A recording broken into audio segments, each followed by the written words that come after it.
உங்கள் தங்க நகையை விற்று பணம் பெற நம்பிக்கையான நிறுவனம் மேக்ஸ் கோல்ட். கால் 04445454545. என்னோட வாக் அவுட் வந்து அன்ஃபேர் தான். பிச்சைக்கார வாழ்க்கை தான் நம்ம வாழணும் மேம். இது பிக் பாஸ் சீசன் 9 சொல்ல மாட்டாங்க, இது ஒரு பைத்தியக்கார சீசனா தான் இருக்குன்னு. சோ பார்வதிக்கு கண்ணில் அடிப்பட்ட போது what ever it is Sabari இது பண்ணாங்கல்ல, அந்த இடத்துல சபரி பண்ணது தப்புன்னா. இப்ப பார்வதி கமருதீன் விஷயத்த நீங்க எடுத்துக்கோங்க. இதே பக்கத்து வீட்டுக்காரன் வந்து உங்க காலை மிதிச்சோ இல்ல உங்களை வந்து தள்ளியோ இந்த மாதிரி பண்ணா நீங்க என்ன பண்ணுவீங்க? போலீஸ் கம்ப்ளைண்ட் போவீங்க. ஆனா இது பிக் பாஸ் நடந்தா என்ன தெரியுமாங்க ஆகும்? It's a red card, it's a content for TRP. நீங்க பார்வதி கமருதீனை யூஸ் பண்ணிக்கிட்டு குப்பை மாதிரி தள்ளி விட்டுட்டீங்க ரெட் கார்டு கொடுத்து. ஆக்சுவலா பிக் பாஸ்க்கு தான் ரெட் கார்டு கொடுக்கணும். அவங்க கண்டென்ட்டுக்காக ட்ரிகர் பண்ணா நம்ம என்ன வேணா செஞ்சிருவோமா? கொலை பண்ணிட்டு ஜெயிலுக்கு போவோமா? கமருதீன் அண்ட் பார்வதி இதை லவ் பண்ணிட்டு உட்காந்துட்டு இருப்பாங்கல்ல, அப்ப வந்து நாய் கொலைச்சா என்ன பண்ணும்? கொலைக்கிறது அவங்க பாத்ரூம்குள்ள போய் ஏதோ பண்ணாங்க. நிறைய வீடியோ வெளியே வரவே இல்லை மேம். கானா வினோத் இருக்காருல்ல, அவரு வந்து இந்த ஸ்மோக்கிங் ஏரியால இந்த பேமெண்ட்ல என்ன மாதிரி ஃபிக்ஸ் பண்ணிக்கிறாங்க? எனக்கு ஒரு நாளைக்கு 20,000. இந்த அக்ரிமெண்ட் வந்து அவங்களுக்கு தான் ஃபேவரட்டா இருக்கு ஃபுல் அண்ட் ஃபுல். இப்ப பார்வதி கமருதீனுக்கு ரெட் கார்டு கொடுத்துட்டாக்க நோ பேமெண்ட்னு சொல்றாங்க, அது உண்மையா? ரெட் கார்டை கொடுக்குற மாதிரி கொடுத்துட்டு சைட்ல பிக் பாஸ் 9 நிகழ்ச்சியில 5 நாள் தான் அந்த வீட்டுக்குள்ள இருந்தாங்க. 5ஆவது நாள் ஸ்ட்ரெஸ் ஆயிடுச்சு, அதனால வீட்டுக்குள்ள சண்டை வந்து கத்தி அவங்க வெளியில வந்துட்டாங்க. Nandini fitness influencer and Vijay. So நீங்க வந்து ஒரு 5 நாள் இருந்துட்டு அதுக்கப்புறமா வந்துட்டீங்க. எனக்கு தெரிஞ்சு நிறைய மக்கள் உங்களை மறந்துருப்பாங்க. பிக் பாஸ் சீசன் 9ல நந்தினி இருந்தாங்களா அப்படியா அப்படின்னு யோசிச்சு பாக்குற அளவுல தான் நிறைய பேர். ஏன்னா 3 மாசம் ஆயிட்டுல்ல. ஸோ நீங்க உங்களை பத்தி ஃபர்ஸ்ட் சொல்லுங்க. நான் வந்து BEE கிராஜுவேட் பண்ணிட்டு அதுக்கப்புறம் நான் வந்து ஹெச்ஆரா வந்து ஒர்க் பண்ணிட்டு இருக்கேன். எம்சி எல்லாம் பண்ணிட்டு இருப்பேன் காலேஜ் டேஸ் அந்த மாதிரி இருக்கும் போதெல்லாம். என்னோட அப்பா வந்து நான் 10th படிக்கும் போதே இறந்துட்டாரு. அண்ட் என்னோட அம்மா வந்து கேன்சரில் 2018 அம்மா இறந்துட்டாங்க. ஸோ 2 பேரோட இழப்புமே வந்து என்னை ரொம்ப ஸ்ட்ராங் பண்ணியிருக்கிறதுன்னு தான் நான் சொல்லுவேன். ஸோ அந்தளவுக்கு லைஃப்பில் நிறையா ஸ்ட்ரகிள்ஸை வந்து கிராஸ் பண்ணி வந்திருக்கேன். பிக் பாஸ் ஆடிஷன்ல நீங்க எப்படி செலக்ட் ஆனீங்க? பிரதீப் மில்ராய் அவங்கள தான் தெரியும். ஸோ ஈவெண்ட் பண்ணும் போது எனக்கு தெரியும். அது மூலமாக தான் நான் வந்து ரொம்ப நாளாக ஃபாலோ பண்ணிட்டு இருந்தேன். அப்படிதான் எனக்கு வந்து என்னோட ப்ரொஃபைல் வந்து ஷார்ட் லிஸ்ட் ஆச்சு. நீங்க ஏன் பிக் பாஸ் வீட்டுக்குள்ள ஒரு 5 நாள்ல ஒரு நாள் நைட் வந்து காமிக்கிறாங்க, நீங்க பயங்கரமா கத்திட்டு இருக்கீங்க, எல்லாரையும் திட்டுறீங்க, எல்லாரும் அப்படியே ஸ்டன் ஆகி போய் நிக்கிறாங்க, யாருமே உங்ககிட்ட வர முடியல, பேச முடியல, என்ன நடந்துச்சு? உள்ள நம்ம நல்லா தான் போவோம் மேம். உள்ள வந்து நார்மலா நல்ல மனுஷனா தான் போவேன். ஆனா அந்த ஹியூமன் பீயிங்கே அங்க மாத்துற ஒரு விஷயம் தான் அங்க உள்ள நடந்துட்டு இருக்கு. நிறைய விஷயம் உங்களுக்கு வந்து தெரிய மாட்டேன்றது. அந்த விஷயங்கள்லாம் இன்னும் தெரிய வந்துச்சுன்னா இது வேற மாதிரி பிளாஸ்ட் ஆயிடும் சீரியஸா. ஏன்னா அந்த அளவுக்கு நானும் கனியாக்காவும் வந்து ஹியூமன் நேச்சரா நான் போய் சமைக்க போறேன்ப்பா, எனக்கு ஃபுட்டு சமைக்கிறது பிடிக்குங்கிற மாதிரி தான் நான் போய் நின்னேன். பிக் பாஸ் வந்து சொல்லுவாங்க நம்ம நல்லா போயிட்டு இருந்தாதான் அவங்களுக்கு பிடிக்காதே, ஏதாவது ஒன்று அங்கே சண்டை நடக்கணும்ல, சண்டை நடக்கலன்னா அது பிக் பாஸே இல்லைன்னு சொல்லுவாங்க. இவங்க வந்து ஃபர்ஸ்ட் இதுவே வந்து பிக் பாஸ் வந்து கூப்பிட்டு சொல்லியிருக்காரு போல, நீங்க ஆல்ரெடி குக்கு வித் கோமாளியில வந்து நீங்க வின்னர் தானே, உங்களுக்கு சமைக்க தெரியும்ல, இங்க நீங்க அதுக்காக வரலன்னா அப்ப நீங்க என்ன ஹிண்ட் கொடுக்குறீங்க? சாப்பாடு நல்லா செஞ்சு போடுறதுக்கு வரலன்னு சொல்லி ஹிண்ட் கொடுத்துருக்காங்க கனி அவங்களுக்கு. பசியோட வரவங்களுக்கு அதிகமா உப்பு போட்ட சாப்பாடு என்னால கொடுக்க முடியல. ஓகே, இப்ப கனி வந்து சாப்பாட்டுல உப்பு போட்டது வந்து பிக் பாஸ் வந்து கன்ஃபெஷன் ரூம்ல கூப்பிட்டு அவங்கள நீங்க என்ன இங்க சமைக்கவா வந்தீங்கன்னு சொன்ன உடனே ட்ரிகர் ஆகி அவங்க ஒண்ணு பண்றாங்க, ஆப்போசிட் டீம் வசதியா சாப்பிட கூடாதுன்னு. நீங்க ஆல்ரெடி அதான் சொல்றேன், puppet game show. Puppet game ஷோனா என்ன தெரியுமா மேம்? நீங்க சந்தோஷமா இருக்கணும்னு நினைச்சாலும் நாங்க உங்களை சந்தோஷமா இருக்க விட மாட்டோம். அப்போ நீ பப்பட் கேம் சொன்னா நீ ஆட்டி வைக்கிற, நாங்க ஆடுறோம். ஃபர்ஸ்ட் எனக்கு சபரி நடிச்சது தான் காண்டாச்சு. சபரி வந்து வெளியே எனக்கு நல்ல க்ளோஸ் ஃப்ரெண்ட். பட் உள்ள போனோடனே இவங்களா அப்படி இது நல்லா நடிக்கிறாங்க, எல்லாரும் ஒருத்தர் தெரியாத மாதிரியே நடிக்கிறாங்க. ஆக்சுவலி அரோராவும் FJவும் வெளியில ஒரு ஆல்பம் சாங்கும் ஏதோ பண்ணியிருக்காங்க. அதோட 1 minute வீடியோலாம் நிறைய வைரல் ஆகுது. பட் அவங்க 2 பேரும் உள்ளுக்குள்ள வீட்டுக்குள்ள தெரிஞ்ச மாதிரியே காமிச்சுக்கிட்டது இல்ல. அதேதான் நான் சொல்ல வரேன் இன்னைக்கு. அதான் மேம், அங்க என்ன தெரியுமா, ஏதோ ஒண்ணுமே இந்த உலகத்துக்கு தெரியாத மாதிரியும் புதுசா ஏதோ லேர்ன் பண்ணி கத்துக் கொடுக்குற மாதிரி இப்ப ஃப்ரெண்டா இருந்தா என்ன ஆயிட போகுது மேம்? ஸோ இங்க வந்து பச்சையா ஒரு ஹியூமனிட்டி இல்லாம ஒரு கேமை வந்து ஆடணுங்கிற மாதிரி எனக்கு சென்ஸ் ஃபீல் ஆகுது. இங்க ஏதோ வயலேஷன்ஸ் வரப்போங்கிறங்க அந்த ஒரு இதெல்லாம் தெரிய வந்துதான் எனக்கு ஒட்டுமொத்த ட்ரிகரும் அன்னைக்கு வந்துருச்சு. ஒப்பாய் நமக்கு காசு போனோம் ஃபேம்லனாலும் பரவாயில்ல, இந்த மாதிரி ஒரு கேவலமான நேமை நம்மளால சம்பாதிக்க முடியாதுடா, நம்மளோட கெரியருக்கு இன்னைக்குதான் ஸ்டெப் எடுத்து வைக்கிறோம். எனக்கு இந்த நெகட்டிவ் இதுக்கெல்லாம் வரல, நான் ஒன்லி பாசிட்டிவ் வைப்ஸை தான் கிரியேட் பண்றதுக்கு இங்க நான் வந்திருக்கேன். நான் அந்த அளவுக்குலாம் யாரும் இங்க கஷ்டப்படுத்தி இது பண்ணணும்னு எனக்கு நீடும் இல்லை அப்படிங்கிறதுனால தேர் இஸ் நோ ரியாலிட்டின்னு சொல்லிட்டு நான் கெத்தா வெளியே வந்துட்டேன். ஓகே, எனக்கு என்ன புரிஞ்சுக்க முடியுதுன்னா அந்த வீட்டுக்குள்ள எல்லாமே ஸ்கிரிப்டட் கிடையாது, பட் ஹாஃப் ஸ்கிரிப்டடா நீங்க வந்து அதுக்கு தள்ளப்படுறீங்க, ட்ரிகர் ஆறீங்க அந்த கேம்ல அப்படின்றது தெரியுது. உங்களால கூட இருக்கிற கோ கண்டஸ்டன்ட்டை ஹர்ட் பண்ண முடியாம நீங்க ஸ்ட்ரெஸ் ஆகி பர்ஸ்ட் அவுட் ஆகி வெளியில வந்துட்டீங்க. ஆமா, என்னோட வாக் அவுட்டே நான் அன்ஃபேர்ன்றேன். நான் வெளியே வரேன்னு தான் சொன்னேன். என்னோட வாக் அவுட்டே அன்ஃபேருங்கிறது தான் நான் இங்க பேச வந்திருக்கேன். நீங்க தானே அந்த ஸ்ட்ரெஸ்ல கத்திட்டு வெளியில போகணும். நீங்க யார் அந்த சீசன்ல கத்தாம இருக்காங்க மேம்? அந்த சீசனே கத்துற சீசன் தானே. இது பிக் பாஸ் சீசன் 9 சொல்ல மாட்டாங்க, இது ஒரு பைத்துக்க சீசனா தான் இருக்குன்னு சொல்லி அப்படிதான் எல்லாமே ப்ரொஜெக்ட் பண்ணனதை வச்சு நான் சொல்லல, நான் உண்மையை தான் சொல்றேன். யாரு கத்தாம இருந்தாங்க மேம்? ஏன் விஜய் சேதுபதி சார் எல்லாருமே கத்திட்டு இருக்காங்கன்னு சொல்லிட்டு ஸ்பீக்கர் எடுத்துட்டு வந்து ஏன் கத்துறீங்க கேக்குதா அப்படின்னு கேட்கலையா? அப்ப நான் கத்துனது மட்டும் எல்லாருக்கும் ஃபால்ட்டா தெரியுதா? எமோஷனலா கத்துவோம், பேசுவோம், கொஞ்ச நேரம் டைம் வேணும்ல. நான் வெளியே போறேன், ஆமா என்னால இங்க இருக்க முடியலன்னு சொல்லுவோமா இல்லையா கோவத்துல? அந்த மாதிரிதான் நானும் சொன்னேன். நீங்க அப்ப போக விருப்பம் இல்லைன்னீங்களா வெளியில? நான் வெளியே போறேன்னு சொன்னோன்னே ஒன்னு கன்ஃபர்ஸ் கொடுக்கணும் மேம், நீங்க இருங்க அப்படின்னு. There is no reality. அந்த வீடியோ நீங்க வேணா திரும்ப பாருங்க, இங்க எதுவும் உண்மையா இல்லை, என்னோட நிறைய ரியாலிட்டியை வந்து டச் பண்ற மாதிரி இருக்கு, ஸோ எனக்கு இங்க இருக்க பிடிக்கல அப்படின்னு சொல்லி சொன்னேன்.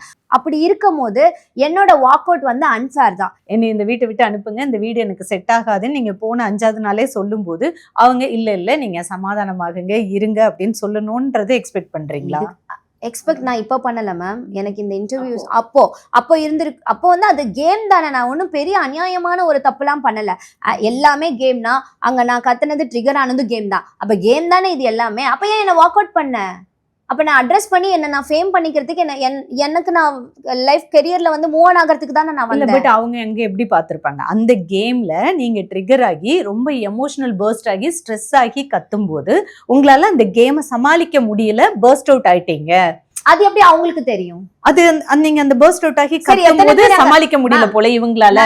நீங்களே நான் வெளியில போகணும்னு சொல்லும்போது அதை தானே பண்ணுவாங்க. நான் போகணும்னு சொல்லும் போது நான் சொன்னேன் வெளியே போகணும்னு சொன்னேன். சரி, எத்தனை பேர் வெளியே போறேன்னு சொன்னவங்க அவங்க எல்லாருமே அனுப்பிச்சிருக்காங்களா? அக்ரிமெண்ட்ல அந்த அளவுக்குலாம் நான் என்ன வயலண்டாவா பண்ணனா? யாராவது அடிச்சேனா? நானு என்ன பண்ணேன்? அடுத்த நாள் விஜய் சேதுபதி சார் வரணும்ல, அந்த அட்லீஸ்ட் அந்த மீட்டாவது பண்ணி என்ன மக்கள் முன்னாடி அமைச்சிருக்கலாம்ல. ஒரு க்ளோஷர் கொடுத்தாங்களா? எதுவுமே கொடுக்க கிடையாதே. அப்ப இதெல்லாம் என்ன லாஜிக், இதெல்லாம் என்ன எத்திக்ஸ் அவங்க ஃபாலோ பண்றாங்க? சரி, ரம்யா ஜோ ஒன்றும் இல்லை. ரம்யா ஜோ வந்து in front of Vijay Sethupathi sir, இது உங்களுக்கு தெரியும்னு நினைக்கிறேன், நான் வெளியே கிளம்புறேன்னு சொன்னாங்களா இல்லையா? அவங்க எவ்வளவு பேட் வேர்ட்ஸ் பேசியிருக்காங்க எல்லாமே நீங்க போட்டிருக்கீங்கல்ல, எல்லாமே மீடியால வந்திருக்குல்ல. அப்ப அவங்க போறேன்னு சொன்னோன்னே அவங்களுக்கு ஒரு டைம் கொடுத்தாங்கல்ல, சாரி கேட்டாங்கல்ல, எனக்கு கொடுத்தாங்களா? நான் என்ன தப்பு பண்ணேன்? இல்ல, இது ரெண்டும் நான் எப்படி பிரிச்சு பாக்குறேன்னா, நான் வெளியே போறேன், இந்த வீட்டுல இருக்க எனக்கு இஷ்டம் இல்லை அப்படின்னு இந்த டோன்ல சொல்றதுக்கும் நம்ம பயங்கரமா ஸ்ட்ரெஸ் ஆகி ஓவர் ஷவுட் பண்றதுக்கும் டிஃபரன்ஸ் இருக்குல்ல. டிஃபரன்ஸ் இருக்குன்னா அதுதான். இப்ப நீங்க ஷவுட் பண்ணது வந்து எப்படி இருந்ததுன்னா, இந்த பர்சனை வெளியில அப்போ அவங்க கேட்ட மாதிரி அனுப்பலைன்னா அவங்களே ஹார்ம் பண்ணிப்பாங்களோ அப்படின்ற எக்ஸ்ட்ரீம் லெவலா இருந்தது இல்ல நீங்க ஷவுட் பண்ணது? நான் ஷவுட் பண்ணது அங்க எல்லாமே எக்ஸ்ட்ரீம் லெவல்ல தாண்டி போயிருக்கு. நான் பண்ணது லிமிட்டை தாண்டி நடந்ததே கிடையாது. எனக்கு அவங்க கன்ஃபஸ்க்கு டைம் கொடுத்துருந்துருக்கணும். அவங்க இமீடியட்டா என்ன அனுப்பினதுக்கு ஒரு ரிட்டன் ஸ்டேட்மெண்டாவது பண்ணிருக்கணும், கரெக்டான ரெஸ்பான்ஸ் கொடுத்துருக்கணும். நீங்க கத்தும் போது அங்க எல்லாரும் அப்படி ஸ்டன் ஆகி பயந்து பார்த்தாங்க. ஆமா, அது ஏன்னு எனக்கே தெரியாது. நான் உண்மையை மட்டும்தான் அந்த இடத்துல நான் பார்த்தேன். அது ஏன்னு இன்னமும் எனக்கு தெரியல. எல்லாரும் நினச்சிருங்க என்னமோ பேசிட்டு இருக்காங்கன்னு, என்னமோ சம்மந்தமே இல்லாமல் பேசுகிற மாதிரி இந்த மாதிரிலாம் கிடையாது. பட் அவங்க பேசியிருக்காங்க, ட்ரிகராக இருக்குது. அந்த வீடியோ ஃபுட்டேஜில் கூட இருந்திருக்கு. அவங்க சொல்லியிருப்பாங்க, ஒருத்தவங்க கெமி சொல்லியிருப்பாங்க, டேரெக்டாக அவங்கள ட்ரிகர் பண்ணதுனால தான் இப்படி ஆயிட்டாங்க அப்படின்ட்டு. அதெல்லாம் வெளியே வரல. அப்படியா? ஆமாம், Vijay TV Bigg Boss choose பண்ணது நான் ரொம்ப அசிங்கமாகவும் கேவலமாகவும் நினைக்கிறேன். இந்த சீசன் 9லாம் இல்லை, பிக் பாஸே எதுக்கு நான் போனேன் அப்படிங்கிற மாதிரி ஆயிடுச்சு. நிறைய வீடியோ வெளியே வரவே இல்லை மேம். நானே வெளியே வரல, இன்னைக்கு தான் வெளியே வந்திருக்கேன். ஆமா, இன்னைக்கு வரலன்னா ஒருத்தங்க இப்படி கத்துறாங்க அப்படின்னா அதுக்கு பின்னாடி எவ்வளவு ட்ரிகர் பாயிண்ட்ஸ் இருந்ததோ அத்தனையும் காட்டப்படல அப்படின்னு சொல்றீங்க. ஆமா, காட்டப்படல. பிளஸ் நான் அழுவுறத மட்டும் தான் காட்டி என்ன வந்து சொல்லுவாங்களே பப்ளிக்ல வந்து அஷேம்டா பண்ணி நீ ஒரு பைத்தியக்காரி அப்படின்னு சொல்லுவாங்களா, அதே மாதிரி நான் ஒண்ணே சொல்றேன், எனக்கு கவுன்சிலிங் எல்லாம் வேண்டாம், நான் நல்லா இருக்கேன். நீங்க பாக்குறீங்க நான் நல்லா தானே இருக்கேன். நல்லா இருக்கேன். பட் உங்களுக்கு வந்து ஒரு பெரிய பிரச்சனை நடக்கும் போதும் அந்த பிக் பாஸ் வீட்ல கேம்னு தெரிஞ்சு உள்ள போய் அவ்வளோ ட்ரிகரிங் நடக்கும் போதும் நாம எவ்வளவு மெச்சூர்டாவும் இல்ல ஒரு 80% மெச்சூரிட்டியாவும் அமைதியாவும் அதை ஹேண்டில் பண்றோம் அப்படிங்கிறது தானே அங்க கேமே. ஹேண்டில் பண்ணலாம் ஃபுல்லா மைண்ட் கேம் மேம், இல்லையா? இட்ஸ் ஃபுல்லி மைண்ட் கேம் தான். நீ டைமே கொடுக்கலையே. நான் வாக் அவுட் ஆகும்போது லெஃப்ட் சைட் டோர் இருக்கு, நீங்க போலாம், அவ்வளவுதான் என்னோட வாக் அவுட்டுக்கு ஆன்சர். சரியா? இதே வந்து சாண்ட்ரா வந்து பேனிக் ஆகி கத்துனாங்களே, அப்போ டைம் கொடுத்தாரா பிக் பாஸ்? கொடுத்தாருல்ல. பிரஜன் கத்துனாங்களே, அப்போ டைம் கொடுத்தாரா பிக் பாஸ்? கொடுத்தாருல்ல. அப்போ பிக் பாஸ் என்னோட இதுக்கு மட்டும் ஏன் டைம் கொடுக்கல? கம்ருதீன் அண்ட் பார்வதிக்கு ரெட் கார்டு கொடுத்தது நீங்க பார்த்திருப்பீங்க. உங்களோட பார்வையில இங்க என்ன நடந்தது, ஏன் ரெட் கார்டு கொடுக்குற அளவுக்கு இவங்க பிஹேவ் பண்ணாங்க, அந்த துணிச்சல் எங்க இருந்து வந்ததுன்னு நீங்க நினைக்கிறீங்க? ஆக்சுவலி ஃபர்ஸ்ட் வந்து கம்ருதீன் அண்ட் பார்வதி இல்லைன்னா இங்கே பிக் பாஸ் ஷோவோட ரன்னிங்கே கிடையாதுன்னு தான் சொல்லுவேன். ஏன்னா பாரு அண்ட் கம்ருதீனோட இதுதான் நீங்கள் அதிகமாக கண்டென்ட் வச்சு எல்லாருமே பார்த்துருப்பாங்க, பேசியிருப்பாங்க. பேசும் பட பொருளாக இப்போவும் வந்து அவங்க தான் நின்றுட்டுருக்காங்க. பிகாஸ் இது கேம்னு தெரிஞ்சு எல்லாத்துக்குமே வந்து பண்ணினா எல்லாத்துக்கும் அது அது உழைப்பு போட்டிருக்கா, இல்லைன்னுலாம் சொல்ல முடியாது. அவங்களும் வந்து மன ரீதியாகவும் பயங்கர கஷ்டத்தை அனுபவிச்சிருக்காங்க உள்ள. சரியா?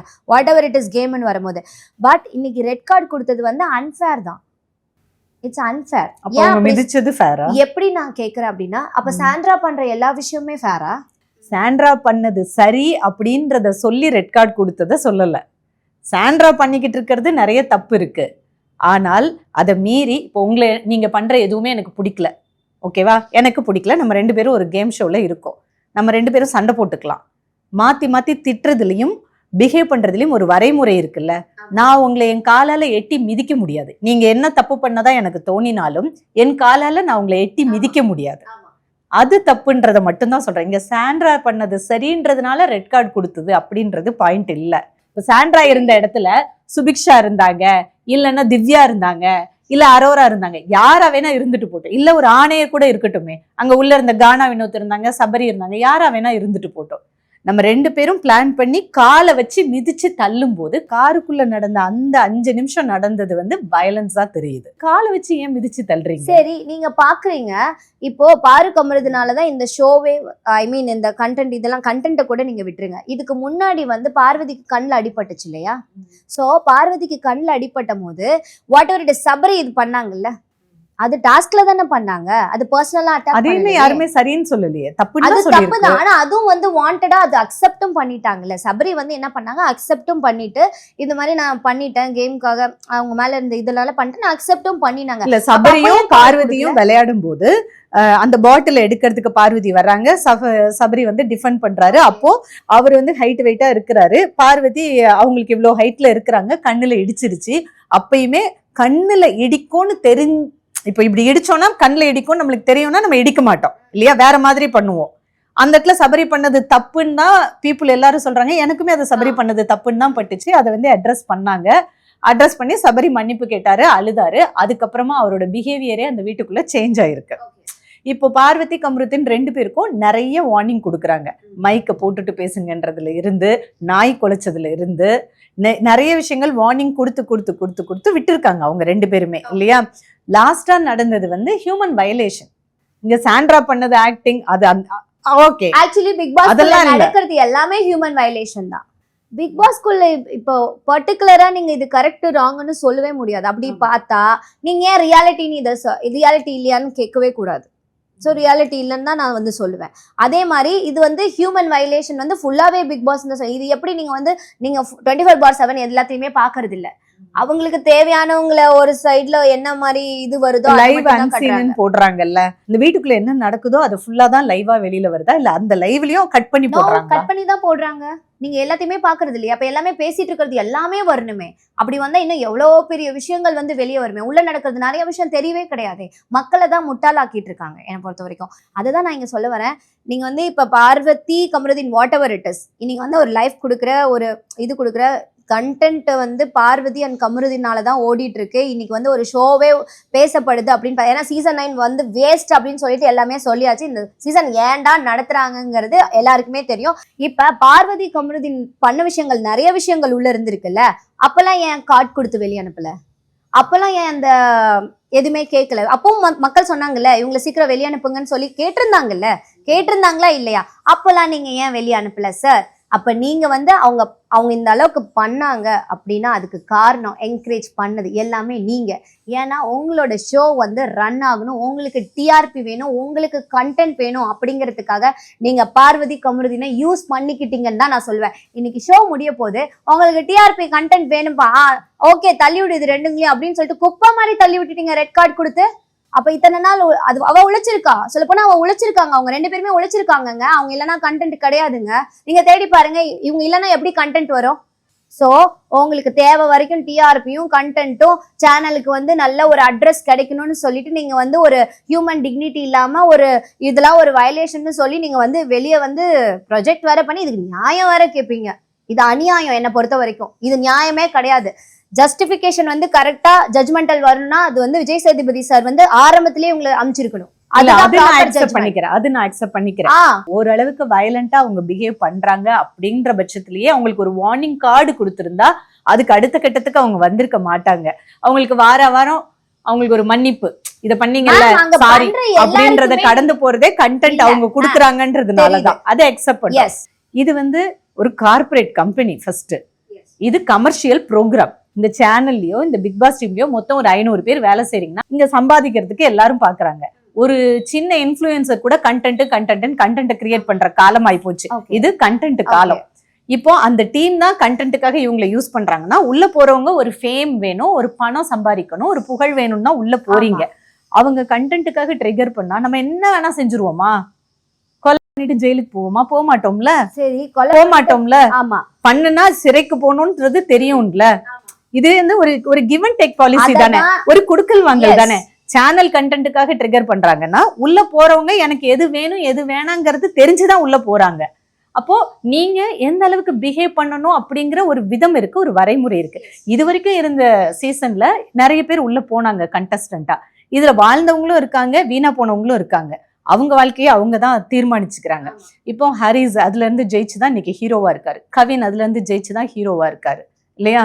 அதுல இருந்து இப்போ அந்த சேனலே எடுத்துக்கிட்டீங்கன்னா சிவகார்த்திகேயன் அப்படிங்கிற ஒரு ஹீரோவை அந்த சேனல் தான் உருவாக்கி இருக்கு. ரோபோ சங்கர் சீரியல்ல நடிகர் ஆலியா மனசா இன்னைக்கு அவங்க ஒரு நிகழ்ச்சிக்கு போய் திறப்பு விழா போனா லட்சங்கள்ல சம்பாதிக்கிறாங்க. அப்போ சேனல்ல இருந்து அதை யூஸ் பண்ணி புத்திசாலித்தனமா வாழ்ந்து வந்தவங்களும் இருக்காங்க, வீணா போனவங்களும் இருக்காங்க. சேனல் இவங்களை மிஸ்யூஸ் பண்ணிடுச்சா, இவங்க அந்த வாய்ப்பை தவற விட்டுட்டாங்களா அப்படின்ற ஒரு டிபேட் தானே போயிட்டு இருக்கு. வாழ்ந்தவங்கன்னு பார்த்தா நீங்க கை விரல விட்டு எண்ணலாம் மேம், 4 பேர் தான். ஆனா வீணா போய் அழிஞ்சவங்கன்னு பார்த்தா இந்த கியூல 40 பேர் இருக்காங்க. இந்த 4 பேர் வாழ்றதுக்கு இந்த 40 பேரை அடிச்சு வாழ்ற அவ்வளவு நல்லவங்களா நீங்க? வாய்ப்பை தவறு விட்டுதான் நம்ம இங்க சொல்லவே முடியாது. ஏன் அப்படின்னு பாத்தீங்கன்னா இங்க நீங்க உண்மையாலுமே ஒரு பர்சனை வந்து நல்ல ரீச்ல, ஏன்னா நல்ல ரீச்ல நீங்க கொண்டு போகணும் அப்படின்னு நீங்க நினைக்கிறீங்க அப்படின்னு பார்த்தா அவங்களுக்கான எல்லா ரெஸ்பான்சிபிலிட்டிஸும் நீங்க எடுத்துக்கணும். எப்படி நான் சொல்ல வரேன்னு பாத்தீங்கன்னா, இப்ப வந்து உங்களை நம்பி ஒருத்தவங்க இந்த 10-20 பேரும் வராங்க. இவங்க வந்து இந்த 20 பேரும் வெளியே போகும்போது ஒரு நல்ல ஒரு பேரோடையும் நல்ல ஒரு இதோடையும் போகணுங்கிற பாயிண்ட் வந்து அவங்களுக்கு மனசுல ஒரு ஹியூமன் டிக்னிட்டியா, அவங்க ஹியூமனிட்டியா அதை யோசிக்கணும். அப்படி யோசிச்சு நான் என்ன சொல்றேன்னா, நீங்க இந்த பிக் பாஸை நடத்தாதீங்களோ இல்ல இந்த பிக் பாஸை பேன் பண்ணுங்களோ, இந்த பிக் பாஸ் வந்து ஃபுல் அண்ட் ஃபுல் கேம், இதுக்காக வந்து நியாயம் கிடைக்கணும் அப்படிங்கிறத தாண்டி ஒரு ஹியூமனுக்கு மரியாதை கொடுத்து இந்த ஹியூமன் டிக்னிட்டியை வந்து எங்கேயுமே வந்து டேமேஜ் பண்ணாம, அதே மாதிரி ஒரு பப்ளிசிட்டியில வந்து அஷேம் பண்ணாம, ஒரு நல்ல நேமோட வாட் எவர் இட் இஸ் ஒரு பவுண்டரிஸை நீ செட் பண்ணுன்றோம். எனக்கு வந்து நந்தினி சொல்றத புரிஞ்சுக்க முடியுது. எப்படின்னா அதை நம்பி போய் பேரை கெடுத்துக்கிட்டா நாங்க என்ன பண்ணுவோம், எங்களுக்கான பொறுப்பை நீங்க எடுத்துக்கோங்க அப்படின்றாங்க. ஒரு லெவல்ல பிஹேவ் பண்றாங்களா அந்த இடத்துல ஒரு பவுண்டரி செட் பண்ணுங்க. எங்களை முழுசா கெட்டவங்களாவோ முழுசா ஹீரோ ஹீரோயினாவோ காமிக்கிற விதத்தை விட இது அதிகமா இருக்கிறதுனால பொறுப்பு எடுத்துக்கோங்க. ஆமா, ஏன்னா ஒன் சைடடா நீங்க பாக்காதீங்க. ஃபுல் அண்ட் ஃபுல் இவங்களே வளரட்டும் அப்படிங்கறதெல்லாம் கிடையாது. நீங்க பிக் பாஸ்ல இருந்து போற எல்லாருக்கும் ஒரு லைஃப் கொடுங்க. இப்ப சக்சஸ் பண்ணவங்க எல்லாம் நீங்க வந்து அவங்க ஒரு சிலரை அடிக்கிறாங்க, ஒரு சிலரை வாழ வைக்கிறாங்க. ஆமா, எஸ் ஆஃப் கோர்ஸ். ஏன்னா சக்சஸ் பண்றாங்க, சக்சஸ் பண்றவங்க நிறைய பேர் பாத்திருப்பீங்க. பிக் பாஸ் வந்து நிறைய பேருக்கு லைஃப் கொடுத்திருக்கேன். பட் இதுல ஃபெயிலியர் ஆனவங்களும் இருக்காங்கல்ல, எவ்வளவு பேர் இருக்காங்க, எவ்வளவு பேர் வாய்ஸ் அவுட் பண்ணாம இருக்காங்களா? அதெல்லாம் எதனால? ஏன்னா பிகாஸ் ஐயோ அடுத்தது நம்ம ஆல்ரெடியே பிக் பாஸ்ல இருந்து நிறைய நேம் கெட்டு போச்சு, அப்படியாச்சு இப்படியாச்சு, இதுக்கு மேல நம்ம என்ன பண்றது? நிறைய பேர் கெரியர் இல்லாம, ஏன் ஈவன் பிரதீப் ரெட் கார்டு வாங்கினாருல்ல, அவர் எங்க போனாரு? ஸோ என்ன சொல்றேன்னா, உங்களோட கேமுக்காகவோ உங்களோட கண்டென்ட்டுக்காகவோ உங்க பிக் பாஸ் ரீச் ஆகணுங்கிறதுக்காக நீங்க தான் எங்களை யூஸ் பண்ணிக்கிறீங்கன்னு நான் சொல்லுவேன். நீங்க தான் எங்களை யூஸ் பண்ணிக்கிறீங்க. அப்படி நீங்க நல்லவங்களா இருந்திருந்தா எவ்வளோ வயலேஷன் நடந்துட்டு இருக்கு. கமருதீன் பார்வதி பண்றத கட் பண்ணிட்டு அங்கே நீங்க வயலேஷனை ஸ்டாப் பண்ணிருக்கலாம். இந்த அளவுக்கு எதுக்கு பேச விடுறது நீங்க தானே. உங்களுக்கு ஒரு கண்டென்ட் டிஆர்பிக்காக எல்லாத்தையும் வந்து சாக்ரிஃபைசிங் ஹியூமன் டிக்னிட்டியை சாக்ரிஃபைஸ் பண்ணணும்னு கிடையாது. இப்போ வீட்டுக்குள்ள நிறைய விஷயம் பிக் பாஸ் வந்து இன்ஸ்ட்ரக்ஷன் கொடுக்குறாரு இல்லையா, அவருடைய அந்த மாயக்குரல் மூலியமா. அதுவே கண்டஸ்டன்ட் வந்து ஓரளவு ஆர்கியூமெண்ட் ரொம்ப ஆக்வர்டா போகுது அப்படிங்கும்போது பிக் பாஸ் வாய்ஸ் கொடுத்து நிறுத்துங்கள் அப்படின்னு சொல்லியிருக்காரா? அப்படிலாம் சொல்ல மாட்டாங்க, அதுக்கெல்லாம் வர மாட்டாங்க. அவரு யாராவது லவ் பண்ணிட்டு உட்காந்துட்டு இருப்பாங்கல்ல, அப்ப வந்து மக்கள் கூட பார்க்க மாட்டாங்க. நாய் குலைச்சா என்ன பண்ணும்? நாய் குலைக்கிற சவுண்ட் தான் பாப்பாங்கல்ல. அவங்க பாத்ரூம்க்குள்ள போய் ஏதோ பண்ணாங்கன்னு இல்ல தூங்குறது, இப்ப தூங்கிட்டு இருக்காங்க, அதுக்கெல்லாம் வாய்ஸ் கொடுப்பாங்க. எதெல்லாம் மொக்கையா இருக்கோ அதுக்கெல்லாம் வாய்ஸ் கொடுப்பாங்க. இதெல்லாம் ஒண்ணு சொல்லுவாங்கல்ல, வயலேஷன் வரும்போது எங்கடா இருக்காரு பிக் பாஸ், வந்தா நல்லா இருக்குமே அப்படிங்கிற மாதிரி ஆயிடுவாரு. அதெல்லாம் கண்டுக்க மாட்டாரு. இப்போ பிக் பாஸ் வந்து இந்த பார்வதி கமருதீன் இஷ்யூ நடந்துச்சு இல்லைங்க. அப்ப வந்து பார்வதி வந்து காலை வச்சு தள்ளி விட்டாங்கன்னு வந்து சொல்லும் போது அங்க எவ்வளவு கேமரா சுத்தி இருக்கு, அவ்வளோ கேமரா இருக்கு, எவ்வளவு பேர் வேலை செய்யறாங்க, 500க்கு மேல வேலை செய்யறாங்கல்ல. அப்ப எல்லாருமே வாட்ச் பண்ணிட்டு தானே இருக்காங்க.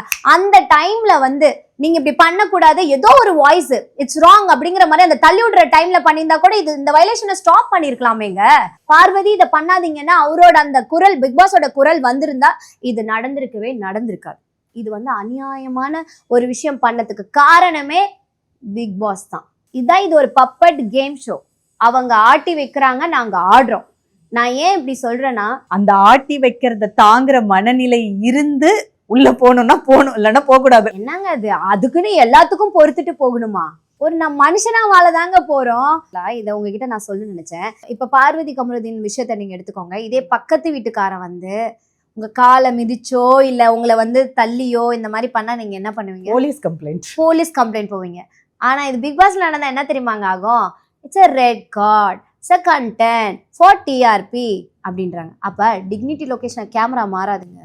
ஸோ நான் என்ன சொல்றேன்னா, ஒரு டிக்னிட்டியோட ஒரு சிஸ்டமேட்டிக்காக இந்த ஷோவை வந்து ரன் பண்ணணும், மென்டல் ஹராஸ்மெண்ட் இல்லாமல் எந்த ஒரு எமோஷனல் ஹார்ம் இல்லாமல் பண்ணணுங்கிறது தான் என்னோட ஒரே ஒப்பீனியனாக இருக்குது. இவங்ககிட்ட எந்த ஒரு அந்த ஒரு ஸ்ட்ராங்கான ஒரு ரெஸ்பான்சிபிலிட்டி இல்லை, ஒன் சைடட் அக்ரிமெண்ட்டாக இருக்கிறதுனால இது நிறைய பேரோட லைஃப்பை பாதிக்கப்படுது. பிக் பாஸ் வீட்டுக்குள்ள போனா நீ ஹீரோ ஆகுறதும் சரி, நீ ஜீரோ ஆகுறதும் சரி, இந்த சேனல் தான் டிசைட் பண்றது. எஸ், இந்த பிக் பாஸ் வீட்டுக்குள்ள எப்படி இருக்கும், அந்த கண்டஸ்டன்ட் ட்ரிகர் பண்றதுக்கு சாப்பாடு, தூக்கம், இந்த ரூம் டெம்பரேச்சர் கூட ரொம்ப ஹாட்டா இருக்கும் இல்ல ரொம்ப கோல்டா இருக்கும், அவங்கள ஒரு ஸ்ட்ரெஸ்லயே வச்சிருக்கணுங்கிற மாதிரி தான் அந்த கேமே இருக்கும்ன்றாங்க. அப்படியா?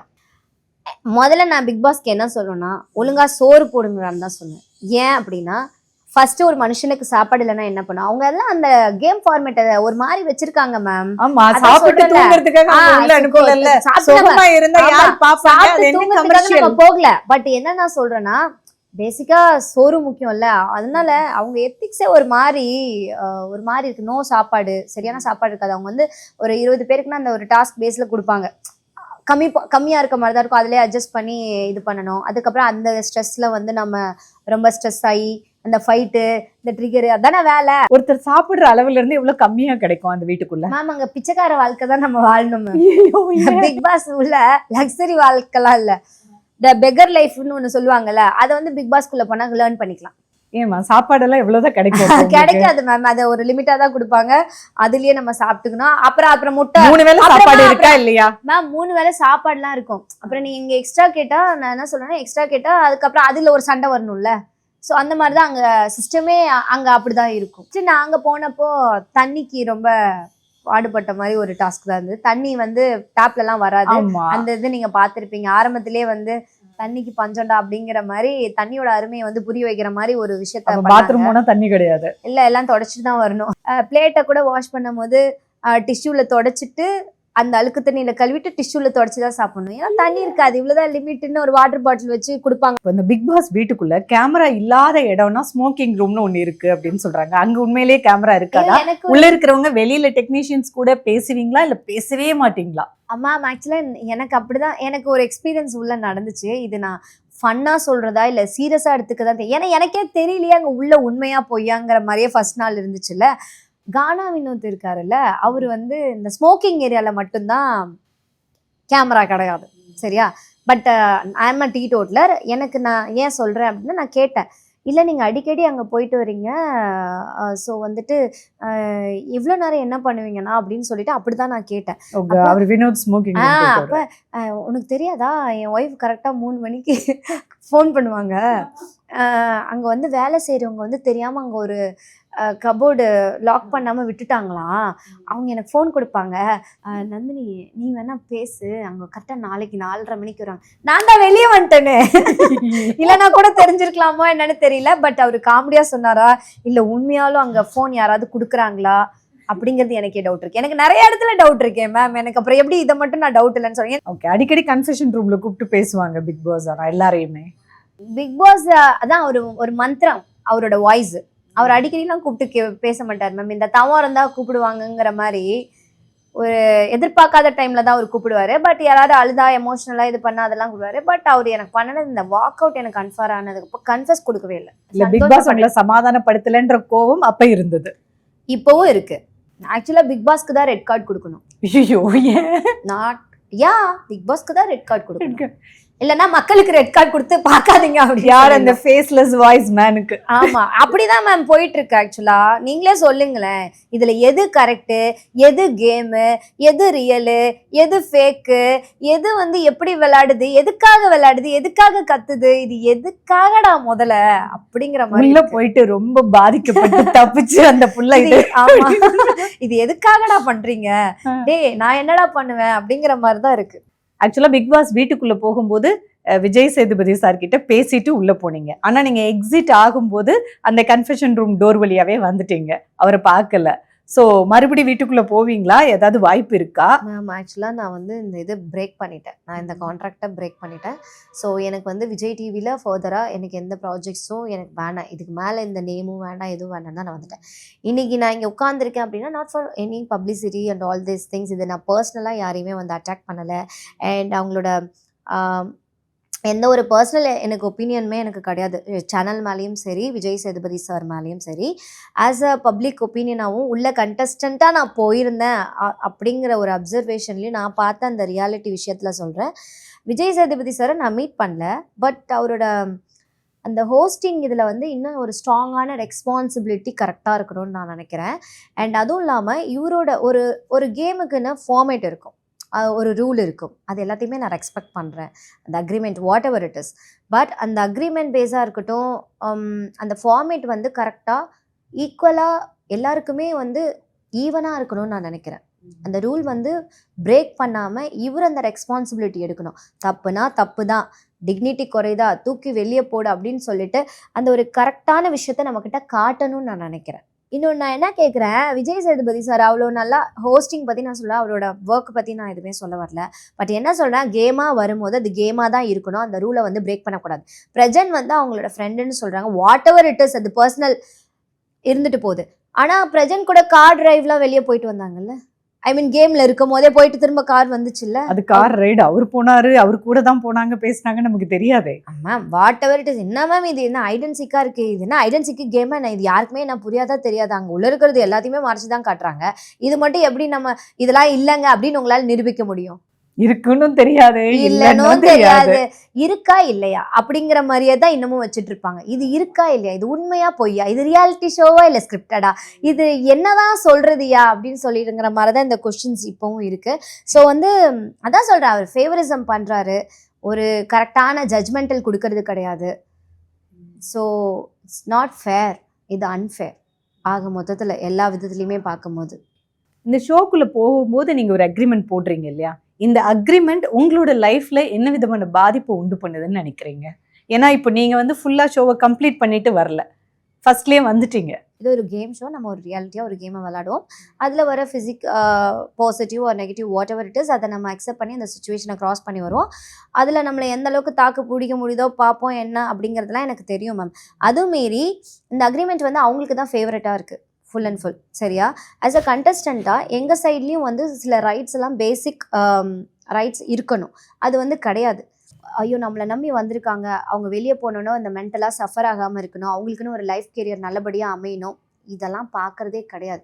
அதனால் நாங்கள் உள்ளே போய் வெளியே வந்தால் தான் தெரியும் நாங்கள் என்ன பண்ணியிருக்கோம், என்ன நடந்திருக்கு, வெளியே இது எப்படி ட்ரீட் பண்ணியிருக்காங்க, எப்படி எதை கட் பண்ணி எப்படி போட்டிருக்காங்க, நம்ம எப்படி ப்ரொஜெக்ட் ஆகுறோம் அப்படின்னு நமக்கே ஒரு புது கேரக்டரையே வெளியே காட்டுது. பிக் பாஸ் வீட்டுக்குள்ள போய் ஒரு 5 நாள்ல பயங்கரமா நீங்க கத்துனதை தான் எங்களுக்கு காமிச்சாங்க. ஸோ மென்டலி இவங்க பயங்கர வீக், ரொம்ப ஸ்ட்ரெஸ் ஆகி பர்ஸ்ட் அவுட் ஆகி பயங்கரமா கத்துற ஒரு பர்சனை வந்து பார்க்கும்போது ஏன் இவங்க இப்படி கத்துறாங்க, ஒரு செல்ஃப் கண்ட்ரோல் இல்லை அவங்களுக்கு, கண்ட்ரோலை விட்டுட்டாங்களா, எதனால இவ்வளோ ஸ்ட்ரெஸ் எடுத்துக்கிறாங்க அப்படின்ற மாதிரி எங்களுக்கு தெரிஞ்சது. ஆக்சுவலா உங்களை நீங்க அன்னைக்கு எப்படி பார்த்தீங்க? நான் ரொம்ப ஸ்பிரிச்சுவலான பர்சன் அண்ட் எனக்கு வந்து ஹனுமன் சாலிசா, ஸ்ரீராம ஜெயம் இது எப்போவுமே என் மனசில் ஆழமாக இருக்க ஒரு விஷயம். நான் நிறைய பாசிட்டிவ் வைப்பை வந்து ஃபோக்கஸ் பண்ணுவேன், ரொம்ப ரியாலிட்டியாக இருப்பேன். அப்படி பார்க்கும்போது அன்னைக்கு வந்து நான் அப்படி கற்றுனேன் அப்படின்னு பார்த்தீங்கன்னா, அந்த இடத்துல ரியாலிட்டிங்கிற ஒன்று நான் பார்க்கவே கிடையாது. அங்கே எல்லாருமே நடிச்சுட்டு தான் இருந்தாங்க. ஸோ அதனால தான் எனக்கு அந்த ஆக்ரோஷமான கோபம் வந்தது. நான் சத்தம் போட்டேன். என் காலையில் எந்திரிச்சோன்னே ஆதித்ய ஹிருதயம் வந்து எப்போவுமே பாடுவேன் சூரிய நமஸ்காரம் பண்ணும்போது. அதுக்கப்புறம் என்னோட கூடவே இருக்க ராமதூதாய வித்மஹே அஞ்சனி புத்திராய தீமஹே தன்னோ ஹனுமன் பிரசோதயா, ஸ்ரீராம ஜெயம். இப்படி ஹனுமன் சாலிசாவை வந்து ரொம்ப மனசார தியானம் பண்ணுற இந்த பொண்ணை பிக் பாஸ்குள்ளே போய் பிளாஸ்ட் மோட ஆணுங்கிற மாதிரி என்னை வந்து செஞ்சு விட்டாங்க. உண்மையாலுமே ஸ்பிரிச்சுவாலிட்டி அதிகம் இருந்தா அமைதியும் அதிகம் இருக்குன்னு சொல்லுவாங்கல்ல. ஆனால் இங்கே ஸ்பிரிச்சுவாலிட்டி இருந்தும் அமைதியாக இருந்தாலுமே பிக் பாஸ்குள்ளே வந்தா பிளாஸ்ட் மோட் ஆன்டா அப்படிங்கிற மாதிரி தான் இருக்கும். ஸோ இட்ஸ் வெரி அந்த மாதிரி தான் என்னை கத்த வச்சுட்டாங்க. இங்க பேமெண்ட்ல என்ன மாதிரி ஃபிக்ஸ் பண்ணிக்கிறாங்க? பேமெண்ட் வந்து பர் டே பேமெண்ட் தான் ஃபிக்ஸ் பண்ணுறாங்க. ஒரு நாளைக்கு இவ்வளோங்கிறது தான் அக்ரிமெண்ட். சொல்லலாமா? அது என்னோட சேலரி வந்து பார்த்தீங்கன்னா பர் டே 20,000 என்னோட அக்ரிமெண்ட்டில் கமிட் ஆனது. ஓகே, ஒரு நாளைக்கு 20 நீங்களே சொல்கிற போது லேக்ஸ் அண்ட் லேக்ல வரும் அங்கே உள்ளே இருக்கும்போது பேமெண்ட். இப்போ பார்வதி கம்ருத்தின்க்கு ரெட் கார்டு கொடுத்துட்டாக்க அவங்களுக்கு வந்து செலிப்ரேஷன்ல அவங்க கிடையாது, no proper exit format, no பேமெண்ட்னு சொல்றாங்க. அது உண்மையா? ரெட் கார்டு இருந்தால் அக்ரிமெண்ட் படி சேலரி உங்களுக்கு கட் ஆஃப் ஆகிடும். அண்ட் அது மட்டும் இல்லாமல் ஃபர்தராக வந்து வரப்போகிற எல்லா செலிப்ரேஷன்ஸாக இருக்கட்டும், ஒரு சில எதுலேயுமே வந்து பார்ட்டிசிபேட் பண்ண முடியாது. அண்ட் அவங்களோட பேருமே பாவம் போயிடுச்சு. லைஃப் 2 பேருக்குமே லைஃப் போன மாதிரி தானே. பட் 80-90 டேஸ் அவங்க அதுக்குள்ள இருந்து உழைச்சிருக்காங்கல. ஒரு டவுட் இருக்கு. நான் என்ன கேக்குறேன்னா மேம், பார்வதி வந்து பயங்கர strong, she is very bold. அது எல்லாருக்குமே தெரிஞ்ச ஒரு விஷயம் தான். அவளால தான் வந்து கண்டென்ட் வந்து உருவாச்சு, கேமே அவளால தான் ஓடிச்சு, அவளை வச்சு தான் கொஞ்சம் நீங்க சம்பாதிக்கவும் செஞ்சீங்க. ஸோ அப்படி இருக்க ஒரு 2 பேரையும் நீங்க வந்து ஒரு லாஸ்டா வந்து ஷோ முடியும் போது அந்த டிஆர்பி கண்டென்ட்டுக்காக நீங்க தூக்கி போட்டுட்டீங்க. ரெட் கார்டை கொடுத்து தூக்கி போட்டீங்க. நீங்க நார்மலா எலிமினேஷன் பண்ணல, ஒண்ணுமே பண்ணல, தூக்கி போட்டுட்டீங்க. ரெட் கார்டு கொடுத்து ஜீரோ வேல்யூ. நார்மலாவே தெரியும் பார்வதி சும்மா விட மாட்டா, ஷீ இஸ் வெரி ஸ்ட்ராங். அப்போ எனக்கு என்ன டவுட் இந்த இடத்துல வருது அப்படின்னா, இது வெறும் டிஆர்பி கண்டென்ட்டுக்காக நடந்து மக்களை எல்லாம் திரும்ப முட்டாளாக்கி நாங்க வந்து ரெட் கார்டு கொடுத்து நாங்க வந்து ப்ராப்பரான ஜட்ஜ்மெண்டல் கொடுக்குறோங்கிற ஒரு நம்ப வச்சு ஒரு கான்ட்ரவர்சி டிஆர்பி கண்டென்ட் ஷோ லாஸ்ட்ல வந்து முடிக்கணும். ஏன்னா அந்த டைம்ல வந்து பாத்தீங்கன்னா நம்ம விஜய் சாரோட ஆடியோ லான்ச் கூட இருந்தது.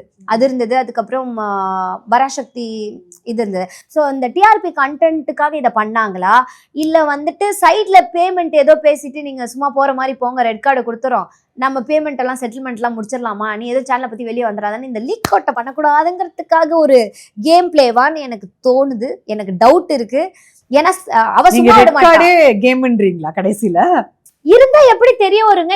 எது உண்மை பொய்னே தெரிய மாட்டேங்குதே. இது வந்து இந்த ஷோ வந்து ரியாலிட்டியா இல்ல வந்து டிராமாவா இல்ல ஆக்டிங்கா அப்படின்னு கேக்குறாங்க. இது வந்து உண்மையா நடந்துச்சா இல்ல கேமுக்காக நடந்துச்சான்றாங்க. இப்ப கேமரா முன்னாடி இருந்தா எல்லாமே ஆக்டிங் தானே அப்படின்றாங்க. அப்புறம் இப்படி பண்ணா இது கேம் இல்லையே, இல்ல இது கேம் தானே அப்படின்றாங்க. எமோஷனல் வந்தா இது கேம் தானே அப்படின்றாங்க. ட்ரிகர் பண்ணா game, whatever it is கேம்ன்றாங்க. ரெட் கார்டு கொடுத்ததே கேமா இருந்துட்டா மக்கள் நீங்க தானே முட்டாளு, நம்ம தானே முட்டாளு. யாருக்கு தெரிய போகுது உள்ள நடக்குது? இப்ப யாருக்காவது தெரியுதா உள்ள நடக்கிறது? தெரியலையே. ஸோ அதுதான் என்னோட டவுட். மேம் நான் ஒண்ணு கேட்குறேன், சீசன் 9 ஒண்ணுமே கிடையாது. சீசன் 9 எல்லாருக்குமே தெரியும், இது வந்து வார்த்தையில ஒண்ணுமே இல்லை, சும்மா கத்திக்கிட்டே இருக்காங்க, எல்லாமே வந்துச்சு. அதையும் தாண்டி சரி இந்த டிஆர்பி கண்டென்ட் அந்த ஷோ மட்டும் எப்படி வந்து 3 தடவை டெலிகாஸ்ட் பண்ணாங்க?